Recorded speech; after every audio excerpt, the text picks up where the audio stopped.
Alors comme ce matin, lors de mes enregistrements, j'ai enregistré l'exercice 30 en version accélérée. Du coup, on n'entend pas trop mes commentaires, donc je vous refais les commentaires pour cet exercice 30, page 150.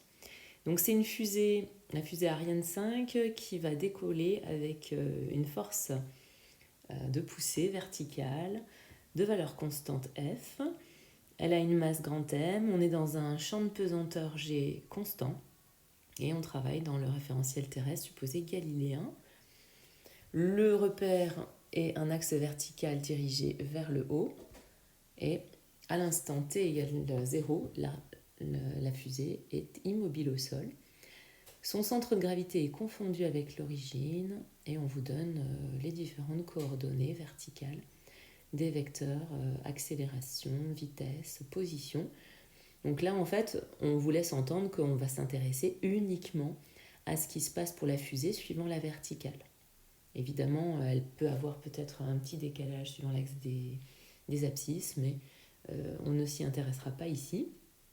Et on suppose que seul le poids et la poussée agissent sur la fusée. On néglige l'action de l'air, c'est-à-dire les frottements, et on considère que la masse M reste constante. Donc ça va bien nous aider pour la suite.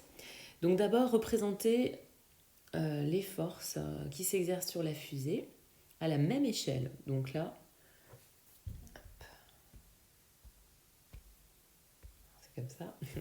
Donc la question 1, il faut représenter les forces. Donc les forces, on a le poids. Donc on sait que l'origine, c'est G, la direction, c'est vertical. Le sens, vers le bas. Et sa norme, ou son intensité, c'est M fois G. Alors M, ici, attention à l'écriture. On respecte bien l'énoncé.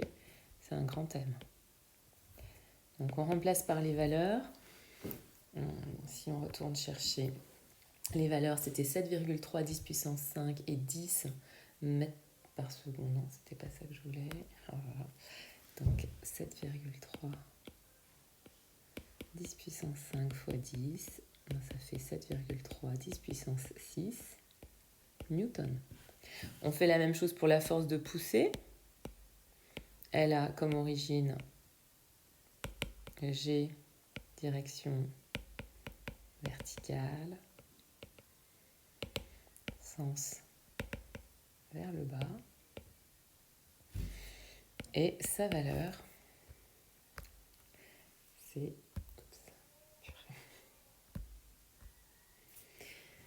1,16 10 puissance 7. Donc 1,16 10 puissance 7 newton. Donc là, on peut les mettre tous les deux dans la même unité pour se rendre, enfin dans la même puissance de 10, on va dire, pour avoir une meilleure vision. Donc 1,7 10 puissance 7, ça fait 11,6 fois 10 puissance 6 newton. Donc là, pour les représenter à la même échelle, donc on va tracer un axe vertical. On a dit que tout se passait suivant la verticale. On va utiliser une couleur pour le poids, par exemple. Donc l'échelle, je vais prendre 1 cm sur le papier égale par exemple 10 puissance 6 newton ou 2 10 puissance 6 newton. Allez, 2 10 puissance 6 newton, ce sera peut-être plus...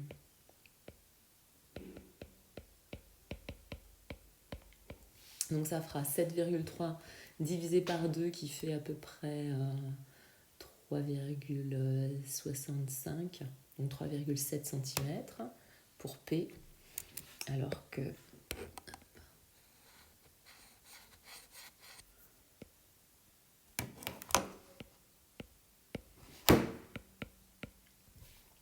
que si on prend la valeur de F, donc 11,6 divisé par 2, ça fait 5,8 cm. Donc on aura le vecteur force de poussée verticale vers le haut donc il sera plus grand. Donc, évidemment, moi, j'ai pas de règle là, donc je vous laisse le faire sur vos feuilles. Donc 5,6 cm, ça fait quelque chose de ce type-là.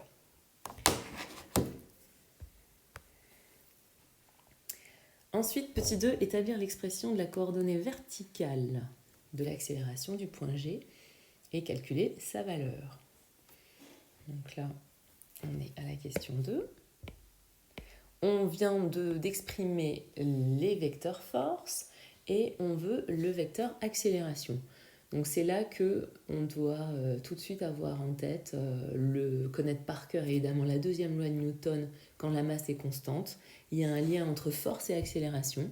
Donc on sait qu'on va appliquer la deuxième loi de Newton, donc on commence par dire quel est le système étudié, c'est la fusée de centre G. Quel est le référentiel? C'est le référentiel terrestre supposé galiléen. Donc mot-clé à placer. Application de la deuxième loi de Newton à la fusée dans le référentiel galiléen. On peut dire que la somme des forces est égale à d de quantité de mouvement, donc vecteur de quantité de mouvement sur dt, c'est-à-dire d de masse fois vecteur vitesse sur dt. Comme la masse est une constante, je peux la sortir de la dérivée et ça va faire masse fois d de vecteur v sur dt, qui n'est autre que masse fois vecteur accélération d'un côté. Et de l'autre côté, la somme des forces, c'est le vecteur poussé, F, plus le vecteur poids de la